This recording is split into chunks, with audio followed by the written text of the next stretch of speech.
Well, thank you so much for joining us. It's Candy Kane for the Big J McNeely tribute. How are you tonight? I'm great. I'm so grateful to be alive and be here. I've been very ill, and so it's really an honor and a triumph to be alive and be here at all.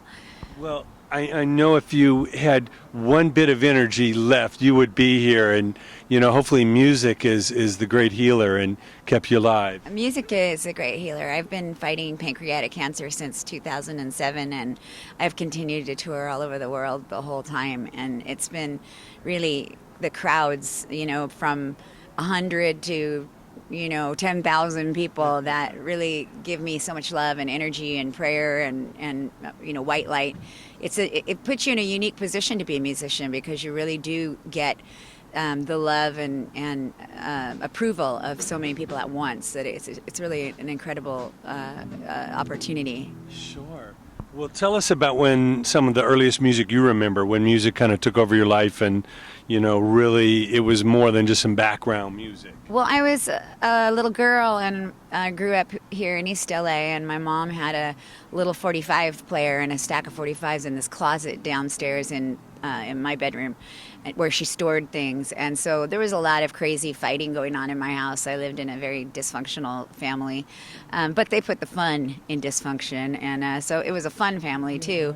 But one of the ways that I escaped some of the fighting that was going on in my house was with my little record player. And so I'd listen to a lot of the 45s that my mom had. And she had Elvis and Connie Stevens and, Frank Sinatra and the Crew Cuts and just lots of different old school music.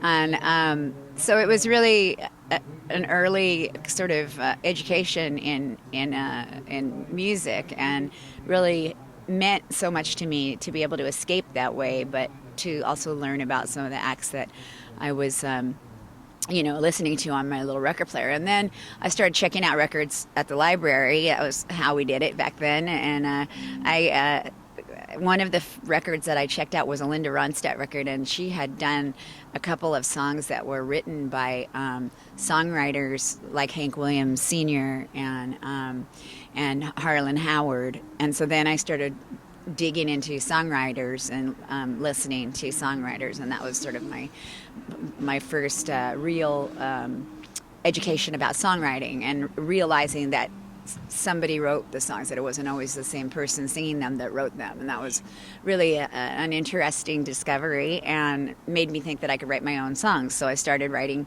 my own songs, and 13 records later, I have had been nominated for Best Contemporary Blues Female 3 times by the National Blues Foundation, and I've been nominated for Artist of the Year and the B.B. King Entertainer of the Year award. And I haven't won any of them yet, but I'm honored to be nominated. And I think the songwriting has a lot to do with that. My songwriting really heals me, and I have a new CD called The Power in You that's all songs about healing and the personal power you have inside you to overcome any obstacle. And I believe that's really true. So the style that I write in is an old school style, but the content, the song content, is more modern just because it's being written now. But it's not, it's still, I'm really a traditionalist, which is interesting because a lot of people, I get nominated for Best Contemporary Blues Female when I'm really more traditional, I would say, than contemporary. But it's okay just to be acknowledged is quite an honor, and I'm happy to be known as a songwriter at all. Well, we've been through so many different eras and trends, and this music is kept alive. And I know Europe, really embraces what you do, and so much of this music. I know Big J and everybody go over to Europe and places.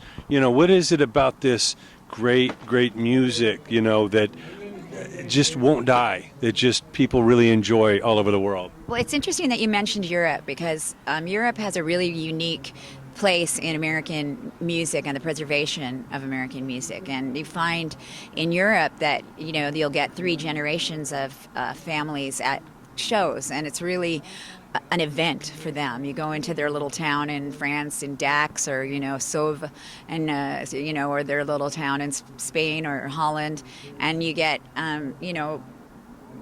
people, grandmas and little grandbabies, and 70 to 7. yeah, and it's really wonderful to see that it's such an important cultural event. And I think that that's something that Americans, we lack that in some way, and it didn't become as important or as part of our culture. It's not a essential part of our culture. We have so much to choose from here and so much freedom. I think that we've been spoiled by the freedoms that we have, and so we don't maybe always appreciate what we have before us. And I think that's why the Europeans appreciate it so much more, because they didn't have, there's a lot of people who never went to Europe. Etta James never went to Europe. She never flew. She hated flying. And there are a lot of other blues and R&B and rockabilly acts that felt the same way, that were scared out of flying because of Buddy Holly and the Big Bopper, and because of Patsy Cline and other people who lost their lives flying. So it's a shame that the Europeans weren't able to see those people live, but they treat us like we're the big stars when we go over there. So that's the catch-21 of that. It's really been amazing for me. I get a lot of wonderful shows in Europe. Next year I'm playing in Dracula's hometown in Romania. And is that Big J right there? There he is, the grandfather himself. And so it's really I think an honor to represent American music in any form. And I've been lucky because I've been part of a music community here in LA that includes like Dave Alvin and Phil Alvin and all of the X and all the people that we know as our friends that we've been drinking beers with for years and years. So I think LA is also an interesting anomaly in that way, because we had rockabilly, we had punk rock, we had blues and R&B and jump blues and country and hillbilly and everything that you could find on one bill. And that's what's missing, I think, in music now, because you still can go to blues festivals and see a bunch of blues acts. You can still go to rockabilly festivals and see rockabilly all day. But wouldn't it be great if it was like the 80s, where you could see the Blasters and X and Fear and the Circle Jerks and CANDYE KANE and Dwight Yoakam all on the same bill? That was a really fun time, and we were lucky, I think, to be exposed to so many different kinds of music at one time. I hope that things go back to that, because you learn so much more about what other people are doing and why what they're doing works or doesn't work, and it's really an important component that some of us are missing. Sure. It was so much about music discovery. You go out to a show maybe for one act, and you go home having discovered a few others, and now you're digging in the crates of who those guys were influenced by, and there's these treasures of music that you got turned on to at these shows. Right, and I think the Blasters had a really big part of that, like more than any other Los Angeles band. The Blasters early on had Lee Allen in their band, and he was, Lee Allen was, of course, a legendary sax player and singer himself, songwriter. So it was, that was the first time I ever saw him, and the first time I ever saw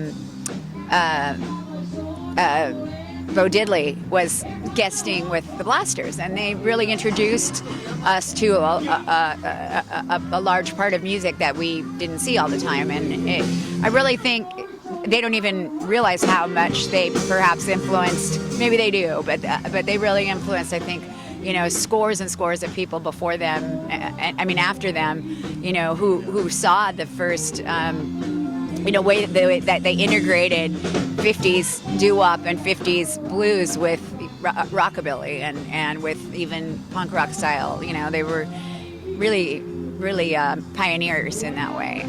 Absolutely. And in the 80s, you had the rockabilly revival with all the Stray Cats and the Rockettes and all that. And, a lot of people went back and found out what this music was all about. So, it's amazing that we can keep it moving forward, at the same time pay tribute to the Big J's and the Lee Allens. Yeah, it was funny because I used to sing with Joe Liggins and the Honey Drippers. I don't know if you remember Joe Liggins, but Joe was a piano player from Compton, and he had his brother Jimmy Liggins, of course, is a famous sax player, but the Liggins brothers were really an amazing group. They didn't play together often. They played alone most of the time with their own groups, but early on, I met Joe Liggins at a wedding, and I got to sit in. And so once I sat in with him, he really liked me, and he kept letting me sit in, all the time.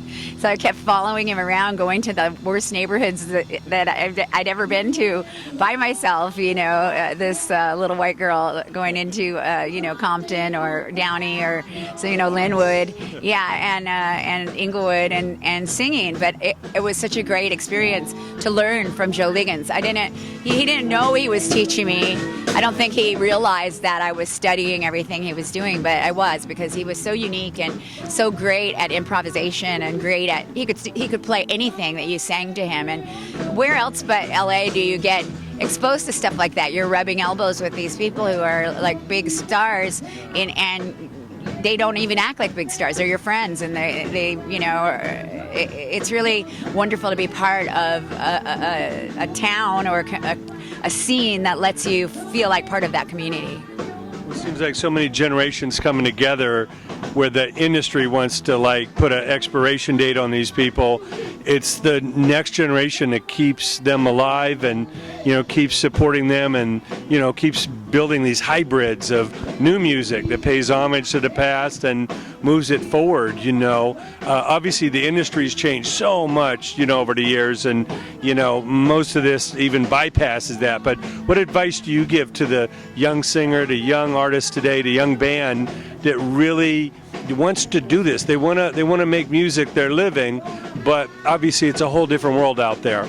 I think it's really important to find out who you are and what you bring to music that's different from anyone else. And everyone has something about them that's different from everyone else, whether it's your funny, quirky personality, or your, silly way you wear your hair, or the fun outfits you like to wear, or the, fun political songs you write, or whatever. There's something about you that is unique and different, and it's that way about everyone. And I think it's important to know what that is, and to be humble enough to pay homage to the people before you and know who they are, and be able to thank them and pay your respects to them, but then to bring your own component of musicality to the table, and know why what you're bringing is unique.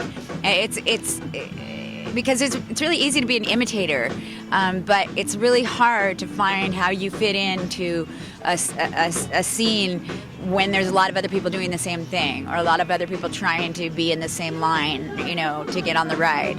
So it's really important to know what makes you different and unique, and work on that as much as possible. And sometimes the very thing that people are telling you is negative about you is the best thing about you. For instance, maybe that you're overweight, or that you're, too short, or that you're,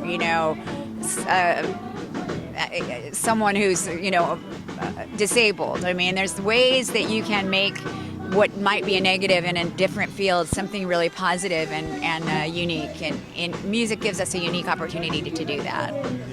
It's kind of lonely out there charting your own course rather than following the pack, but that's the only thing that's going to make you stand out and be your own. Exactly, and it's really important to know why and how you fit in, and what makes you different from the next guy. There's room for everyone at the table. I feel like it's important for us to remember that we should all make room for the next guy to come up and sit at the table and have a place. And that's like one of my most important lessons in life. One of my pet peeves has been when people won't give new talent a chance to get up there. I really enjoy nurturing young people, and like my guitarist Laura Chavez had never played in front of more than 100 people when I found her, and now she's been all over the world and played for thousands of people, and she's being heard on Music Choice and on Sirius XM, and she's becoming a little guitar star. That's a fantastic thing to be able to give someone and to be able to help someone with. So I think we all need to think about that, not only how we fit in, but how we can help the next person fit in too, and how we can maybe collaborate, or how we can make who we are blend with each other, so that we can both be, busy and fruitful and make music that we love. And it's not so hard to do. We're not digging ditches. We're out there making music. So yeah, it's a rough life sometimes. You're away from the people you love. But there's people working at McDonald's for the same kind of money that we make on the road, and they don't get the applause from everybody once they make a good hamburger. We get applause every time we walk up on the bandstand or off the bandstand, and that's a really beautiful, unique thing about this job, and I'm truly grateful for my small role in it. Well, thanks for representing this great music all around the world, taking a little bit of California and the US of A with you, and we really appreciate all the music you've given us, and thanks for staying strong, and we can't wait to hear your new music, and please keep it coming. Thank you very much, and please give me your card so I can send you a new CD. Okay. Thanks so much, and God bless Big J McNeely.